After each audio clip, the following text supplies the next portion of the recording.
Hey guys, hi, this is Abhishek, masters office at Vedantu. कैसे चल रही है जिंदगी? कैसे हो मेरे शेरों शेरनियों? Welcome to an amazing session जहां पर मैं आपको बताने वाला हूं 7 most important tips and hacks for your board examinations. This will not only help you to increase your marks but also will give you immense amount of confidence, जिसकी वजह से आप जवाब लिखते वक्त कभी भी ब्लैंक नहीं होंगे किसी भी एग्जामिनेशन में. इसलिए ये वीडियो मैं इतने जल्दी बना रहा हूं आपके मिड टर्म्स के भी पहले, ताकि ये सारे के सारे हैक्स आपके मिड टर्म्स के लिए भी एप्लीकेबल हो, प्री बोर्ड के लिए भी आप इस्तेमाल कर सको और बोर्ड्स के लिए तो फिर डेफिनेटली इस्तेमाल कर सको आप. ठीक है, तो इस वीडियो के पूरे एंड तक रहना. छोटा सा वीडियो है 7 से 10 मिनट का. अगर आप एंड तक रहते हो 7 के 7 टिप्स तक, तो मैं आपको एक 8वां बोनस टिप भी देने वाला हूं आज. तो make sure that you are watching this video till the end for 10 minutes. That's all I want from you. ठीक है, 10 मिनट में आपकी जिंदगी बदलनी चाहिए. अगर बदलती है तो make sure to share this video to every one of your friend and share it to all your school and Telegram groups. Hit that like button, let me know in the comment section कि हाँ sir, दिल छू गया आप, मजा आ गया, हमारे problems आपको पता कैसे हैं. ठीक है, आगे बढ़ते हैं, लेट्स मूव फॉरवर्ड और एक बल्ले बल्ले के साथ शुरू करते हैं. और ये देखो, इस सेशन का नाम ही आपने देखा कि भाई मैंने कैसे 94% स्कोर किया था मेरे क्लास 10th में. इनफैक्ट हमारा सीजीपीए सिस्टम था और मेरा सीजीपीए आया था उतना ही जितना आप एक्सपेक्ट कर रहे हो. ठीक है, तो ये मेरे पर्सनल एक्सपीरियंस से बता रहा हूं कि ये मैंने खुद भी फॉलो किया हुआ है और मैंने अपने लाखों करोड़ों बच्चों को बताया भी हुआ है यूट्यूब में, मल्टीपल टाइम्स, पेड क्लासेस में, यहां पर सब जगह. तो all of this are working, scientifically proven and as well experienced strategies and hacks. So make sure that you're watching this till the end. Also for the bonus tip. Bonus tip तो भाई बढ़िया है. ठीक है, पहला सबसे important, stop making a fuss about board examination guys. It's not a big deal. Please understand it. Class 10 के board examination को से आप इतना डरो मत. समझो इस बात को कि बोर्ड एग्जामिनेशन का काम क्या आएगा. जैसे नेशनल एजुकेशन पॉलिसी आ जाने के बाद तो मुझे लगता है कि यार क्लास 10 बोर्ड एग्जामिनेशन की अहमियत थोड़ी और कम हो जाएगी इन द फ्यूचर. ठीक है, अहमियत कम कैसे हो जाएगी? अभी भी फिलहाल 10th बोर्ड एग्जामिनेशन की अहमियत क्या है, वो आपके जो भी फील्ड आपको चूज करना है 11th एंड 12th में, उसके लिए हेल्प करती है. अगर आपके परसेंटेज अच्छे हैं तो आपको बहुत सारे और स्कूल्स मिल जाएंगे जहां पर आप आपके मनपसंद फील्ड को चूज कर पाओगे. अगर आपके परसेंटेज कम है तो और भी बहुत सारे स्कूल्स हैं जो आपको फिर भी अपने मनपसंद फील्ड में, स्पेशली जो साइंस में घुसने का जो प्रॉब्लम होता है ना, पीसीएम या पीसीबी लेने का जो प्रॉब्लम होता है जेई नीट प्रिपरेशन के लिए, तब जाके दिक्कत होती है लोगों को कि सर मेरे को 90% नहीं आया तो ये स्कूल मेरे को एडमिशन नहीं दे रहा. लेकिन भाई 90% नहीं आए, 80% नहीं आए, बहुत सारे और भी स्कूल है जो आपको एडमिशन देगा, फिर भी देगा. ठीक है, तो it's not a bigger problem. उसके बाद क्लास 10th के मार्कशीट का कोई भी उपयोग नहीं होता है. सिर्फ एक ही चीज का उपयोग होता है कि भाई वो आपके बर्थ सर्टिफिकेट और आपके एज वेरिफिकेशन के लिए काम आता है आगे जाकर. उसके बाद कोई भी और यूसेज नहीं होता है क्लास 10th के मार्क्स का. तो स्टॉप मेकिंग अ बिग फस. अब जैसे मैंने कहा था, नेशनल एजुकेशन पॉलिसी आ जाने के बाद ये जो इंपॉर्टेंस है वो और कम हो जाएगी, क्योंकि भाई क्लास 11th में बच्चे फिर भी चूज कर पाएंगे फिजिक्स, केमिस्ट्री, बायोलॉजी के साथ कुछ और सब्जेक्ट भी चाहे तो. They will be able to mix and match like how it happens in the abroad other foreign countries. जिसके आप मतलब अपने मनपसंद के सब्जेक्ट चूज कर पाओगे जिसमें क्लास 10 के मार्क्स इररिलेवेंट हो जाएंगे आगे जाते जाते. ठीक है, so lot of those things are going to happen. So relax, calm down. अगर आपको डर लगता है बोर्ड एग्जामिनेशन से तो मैं तो बस आपको इतना ही कहूंगा कि भाई आपके इस बोर्ड एग्जामिनेशन डर को निकालने का सबसे बेस्ट तरीका यही है कि इस बोर्ड्स के वर्ड को निकालकर दूर फेंको. सिर्फ इतना बोलो कि भाई क्लास 10 का एग्जामिनेशन दे रहे हैं. जैसे आपने क्लास 1 का दिया था, 2 का दिया था, 3, 4, 5, 6, 7, 8, 9 का देते हुए आओ, वैसे ही क्लास 10 का एग्जामिनेशन है. बस इतना है कि अब तक हर क्लास में आपके स्कूल के सारे class 9th, 8th, 7th, 6th, 5th, 4th, 3rd, 2nd, 1 के बच्चे साथ में बैठकर देते थे एग्जामिनेशन. अब क्लास 10th में पूरा देश आपके साथ बैठकर देगा क्लास 10th का एग्जामिनेशन. बस यही डिफरेंस है, कोई और डिफरेंस नहीं है. आप जैसे मेहनत करते हुए आए हो अब तक, वैसे ही मेहनत करते रहो. डोंट मेक अ फस अबाउट इट. तो ये मेरे दिमाग पर बहुत भारी था, है ना, क्योंकि भाई सोसाइटी ऐसा प्रेशर बना देता है, घर वाले ऐसा प्रेशर बना देते हैं, दोस्त ऐसा प्रेशर बना देते हैं.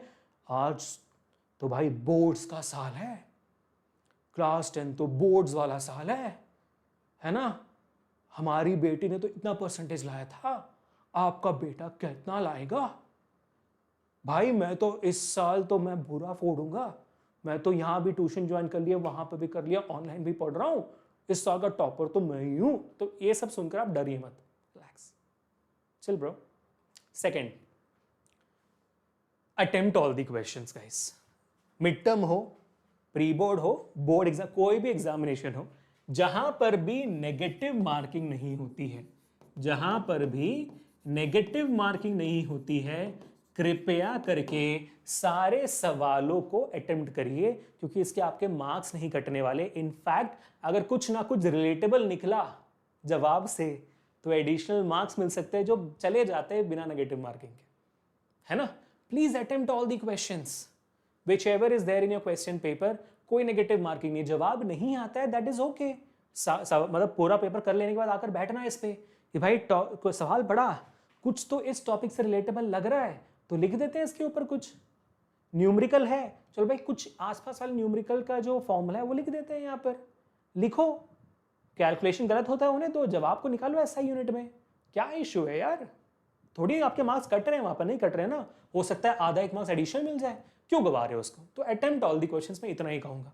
अब पेपर्स में इंटरनल चॉइसेस भी होते हैं, तो मैं आपको बस यही सजेशन देना चाहता हूँ, ये भी एक एडिशनल टिप मान लेना, जो वो टॉपर्स होते हैं ना वो और वाले सवाल भी कर आते हैं, और में जो दिया जाता है ना वो भी कर आ जाते हैं। तो इसका ध्यान रखना कि भाई उन और सवालों में अगर आपके इवैल्यूएटर्स अच्छे हैं आपके बोर्ड एग्जामिनेशन के बाद, या तो आपके स्कूल टीचर्स अच्छे हैं, तो उन दोनों जैसे जो दो सवाल को आपने और में किया हुआ है, मतलब पहला सवाल है फिर और दोनों कर दिया आपने, दोनों में से जो जिसमें ज्यादा मार्क्स हैं वो ले लिया जाएगा। या तो अगर आपके इवैल्यूएटर्स थोड़े बहुत स्ट्रिक्ट निकले तो जो पहले आपने लिखा है उसको ले लिया जाएगा एक्सेप्टेंस में, दूसरे वाले में ज्यादा मार्क्स भी आए हो तब भी नहीं मिलेगा, आपको पूरा काट दिया जाएगा। इन दोनों में से कोई चीज हो सकती है, तो कृपया करके सोच समझ कर एडिशनल सवालों को अटेम्प्ट करिएगा। आगे बढ़ते हैं थर्ड पॉइंट पे, टाइम मैनेजमेंट। इस प्रॉब्लम से मैं बहुत बार गुजर चुका हूं, मेरे लिए टाइम मैनेजमेंट बहुत बड़ा इशू था। मैंने इसको मल्टीपल बार मेरे सेशन से बताया हुआ भी है कि भाई मुझसे ना पेपर बहुत लेट तक सॉल्व होते थे। वो बच्चा जो होता है क्लासरूम के अंदर बैठा होता है घंटी बजने के बाद भी, 3 घंटे के बाद भी, और ये बोलता है ma'am ma'am sir sir 5 minute sir 5 minute sir 5 minutes, और टीचर आके पेपर छीन के चले जाते हैं। वो बच्चा मैं था, हर एग्जाम में बच्चा मैं होता। मैं कभी भी अपना पेपर टाइम पे खत्म नहीं कर पाता था जब तक मैंने ये करना शुरू नहीं किया। अब वो क्या है, मैंने अपने आप को ट्रेन करना शुरू किया कि हर सवाल के लिए मेरे को कितना कितना मार्क्स के हिसाब से कितना वक्त देना चाहिए। मैंने ये डिटरमाइन किया कि 1 मार्क के सवालों के लिए हम 1 मिनट ही लेंगे, क्योंकि इन जवाबों को सिर्फ एक वर्ड में या तो एक स्टेटमेंट में लिखना होता है, और अब तो 1 मार्क के सवाल एमसीक्यूज हो गए हैं तो बस टिक मारना होता है, तो ऑप्शन लिखना होता है, उसमें हम 1 मिनट से ज्यादा नहीं लेंगे। 2 मार्क के सवाल, और ये 1 मार्क के सवाल आते हैं 20, ठीक है। 2 मार्क के सवाल आते हैं 6। 2 मार्क के सवाल के लिए मैं 2 से 3 मिनट ही लूंगा, ठीक है, क्योंकि इसके लिए हमें सिर्फ 2 से 4 लाइन लिखना होता है, तो या तो 2 से 3 बुलेट पॉइंट्स लिखनी होती है, 2 से 3 मिनट से ज्यादा नहीं लगनी चाहिए। फिर होते हैं 3 मार्क के सवाल जो आते हैं 7। 3 मार्क के सवालों को मैं करूंगा सिंपल 3 से 5 मिनट के अंदर, क्योंकि अगेन 3 मार्क के सवालों के लिए 3 से 4 बुलेट पॉइंट्स में लिखो जवाब, या तो फिर 3 से 6 लाइन के बीच में लिखना होता है। 3 मिनट से ज्यादा लिखना चाहिए, 6 लाइन लिखने के लिए। फिर आते हैं आपके 4 मार्क के सवाल, जिसके लिए और होते हैं वो 3, जिसके लिए आप ले सकते हो 4 से 7 मिनट, है ना, 4 से 7 मिनट। और वो प्रॉब्ली 4 मार्क के सवाल आपके केस बेस्ड क्वेश्चंस होते हैं, वगैरह वगैरह चीजें होते हैं जो बहुत ईजी होते हैं, पैराग्राफ देखकर लिखना होता है। तो आई थिंक 4 से 7 minute is more than enough, ठीक है। सबसे ईजी सवाल 4 मार्क के सवाल होते हैं, और 5 मार्क के सवाल भी सबसे ईजीएस्ट होते हैं, जो अगेन 3 सवाल होते हैं आपके हर सब्जेक्ट में। तो 5 मार्क के सवालों को मैं 5 से 8 मिनट के अंदर करना मैंने शुरू किया, ठीक है। तो जब मैंने इस टाइमलाइन को फॉलो करना शुरू किया तो हुआ क्या, तो अगर मैं सबके मैक्सिमम टाइम भी ले लूं, ठीक है, तो 20 क्वेश्चन 1 मिनट 20 मिनट, ठीक है। 6 क्वेश्चन 3 मिनट में मान लूं मैं तो 18 मिनट्स, ठीक है। और 7 क्वेश्चन 5 मिनट में मान लूं मैं, 7 5 35 मिनट्स। 3 क्वेश्चन 7 मिनट का 21 मिनट्स। 3 क्वेश्चन 8 मिनट का 24 मिनट्स। इन सबको ऐड कर दो कितना आ जाता है भाई साहब, आप देखोगे सर 20 + 18 38, 38 + 35 इज 83। तो जल्दी ऐड कर दे मैं, 83 + 21 is 104, 104 + 24 is 128 minutes. 128 minutes is basically 2 hours and 8 minutes। इसको मैं राउंड ऑफ भी कर दूं तो 2 hours and 10 minutes होता है। तो यानी कि 2 घंटे 10 मिनट में मेरा पेपर खत्म हो जाना चाहिए अगर मेरा कैलकुलेशन सही है। चलो भाई 2 घंटे 10 मिनट में नहीं हुआ सर, हम आपके जितने इंटेलिजेंट नहीं है, हमको और वक्त लगेगा। भाई 20 मिनट और ले लो, 2.5 घंटे हो गया ना। 3 घंटे का पेपर होता है, मैंने 2.5 घंटे में कर लिया, क्या चाहिए मेरे को और? मेरे पास आधा घंटा और है पेपर को दोबारा चेक करने के लिए, जो जो सवाल मैंने छोड़े हैं उसको दोबारा सॉल्व करने के लिए, सिंपल। ठीक है, तो मैंने ये स्ट्रिक्टली फॉलो करना शुरू किया, आप लोग भी कर लो, आपके बहुत वक्त भी बचेगा और मार्क्स भी बचेंगे। ऑल दी बेस्ट, बताना है काम आता है कि नहीं।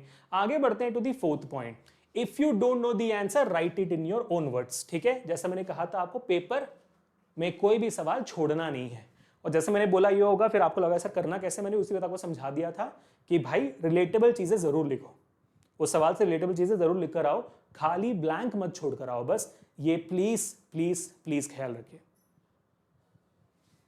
ठीक है, चलो ये हो गया आपका चौथा पॉइंट, चौथा था। हाँ, अब आगे बढ़ते हैं टू द फिफ्थ पॉइंट। ठीक है, हाँ, इट्स वेरी एक्सट्रीमली इंपॉर्टेंट कि आप जब क्वेश्चंस अटेम्प्ट कर रहे हो उन क्वेश्चंस को पहले अटेम्प्ट करें जो आपको आता है। हाँ, आप कर सकते हो ऐसा।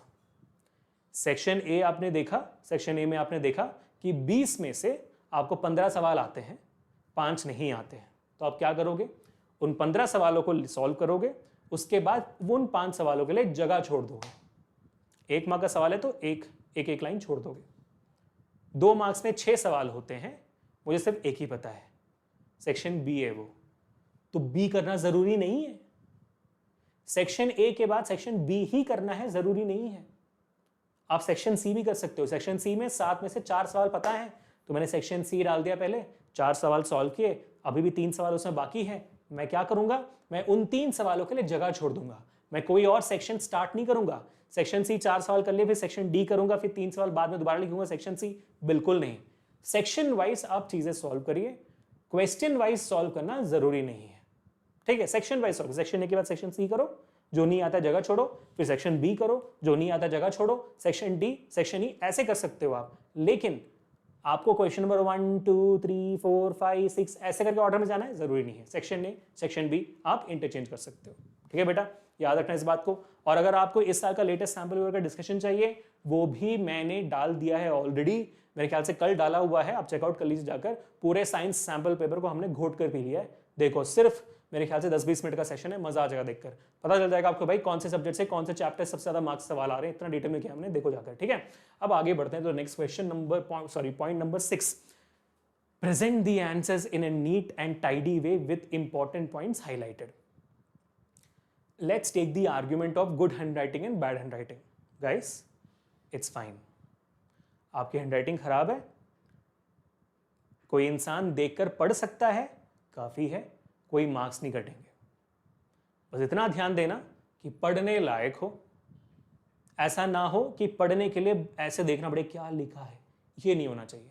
नीट हो, लेजिबल हो, लेजिबल इज द वर्ड, पढ़ने लायक होना चाहिए। हैंडराइटिंग खराब है, कोई प्रॉब्लम नहीं होता। और वैसे भी भाई जिन लोगों की हैंडराइटिंग सुंदर भी होती है, वो शुरुआत में ही होती है ना, धीरे धीरे से सुंदर सुंदर लिख के जाते हैं। जैसे वक्त निकल जाता है, टेंशन बढ़ जाती है, पेपर पूरा नहीं खत्म होगा अगर हम सुंदर सुंदर हैंडराइटिंग में लिखेंगे, फिर धीरे धीरे धीरे हैंडराइटिंग एंड में आते थे खराब हो जाती है सबकी। ठीक है, तो एक मीडियम हैंडराइटिंग भी आप मेंटेन रखिए, वर्ड्स के बीच में गैप छोड़िए, क्वेश्चंस के बीच में गैप छोड़िए, डायग्राम नीटली बनाइए, लोग खुश रहेंगे आपसे, उतना काफी है, आपको पूरे मार्क्स मिलेंगे। There is no extra marks for good handwriting. There is no loss of marks of bad handwriting. Marks are only cut if the examiner is not able to read your answer properly. समझ नहीं आ रहा ना क्या लिखा हुआ है, तो marks इस बात में देंगे। ठीक है, सो इट्स ओके। आगे बढ़ते हैं to the last and the most important point. तो अब तक अगर आपने वीडियो को देखा है तो भाई हमारे बोनस टिप के लिए भी रहेगा, बहुत इंटरेस्टिंग है। 7वां पॉइंट मेरे ख्याल से is the most ignored point. Let me tell you again, it is the most ignored point by students. I know you will agree with me. What is that 7th point? You do not relax or sleep properly during examinations. Guys, this is extremely important. Let me show you how harmful it is. ठीक है, आप क्या करते हो, मेरे आप सिर्फ एक सवाल का जवाब दो, क्या आप एग्जामिनेशन के वक्त ज्यादा चिड़चिड़े हो जाते हो?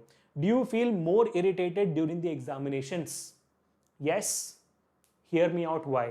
Because you sleep less. Less sleep leads to what? Leads to tiredness, which leads to depression. Because of being tired, you are not able to study properly. Correct? because of which you get tensed. And that leads to depression. It also, leads to being angry. And because of which you are so tense that you again sleep less so that you can study more. But you never end up doing. This is the cycle, keeps on going, keeps on going, keeps on going. And one day you burst out with tension and, being angry. How can you solve it? Sleep properly. Then there'll be no tiredness. You will be able to study with full attention and concentration. Maybe for less time, but whatever you study, you will feel confident. And still there are 6 months left for you to study properly. And if you study properly, you will not be tensed or be angry. You will be confident, motivated to study more because you will see good marks in tests. And consciously also you'll be aware that I'm studying good. And then you can sleep peacefully again. And the cycle will repeat. Makes sense? I hope it does. Moving to the last and the final point for today. मैंने बताया था आपको 7 से 10 minute लूंगा, लेकिन मैंने कुछ ज़्यादा ले लिया, बट आपको पता है मैं भावनाओं में बह जाता हूँ. 5 मिनट ज़्यादा ले लिया. एंड करता हूँ मैं आपके बोनस टिप के लिए. First of all, thank you so much for staying so long for this video. Thank you so much for this support guys. 8वां टिप मैं आपके सामने रखता हूँ, but before that please make sure to hit the like button, share this video, subscribe to the channel. And I am pretty sure one or the other tip you must have liked the most. Let me know which is that in the comment section कि sir ये point तो दिल हो गया, मैं heart जरूर दूंगा. And the bonus tip for today is nothing else but something that is extremely important and very much closer to me. ठीक है?